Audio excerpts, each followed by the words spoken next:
Did you know that a greenhouse doesn't just have to be used in the spring?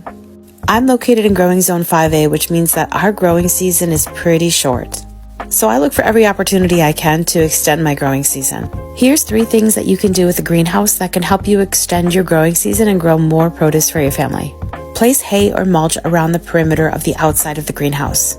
This is perfect if you have a quality greenhouse that has the flaps that extend out into the ground. This traps in that warm air and prevents breezes from coming in. It basically acts as insulation and as a wind block.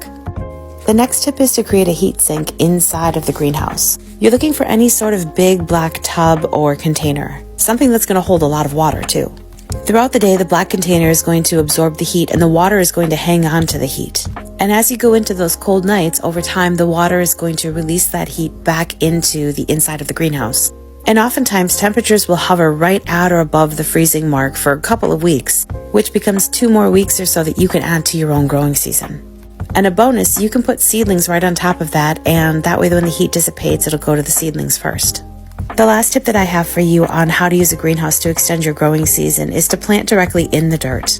A lot of times we use greenhouses as a way to just hold on to plants, whether they're in a seedling tray or in a pot. But throughout the day, the greenhouse is going to warm the soil inside the greenhouse itself, which means cold-tolerant vegetables have an even longer chance to grow. Whether you're using a greenhouse in the spring or the fall or both like I am, it's an important tool that lets gardeners and homesteaders and small farmers really extend the growing season to eke out those extra items that we can preserve and feed to our families.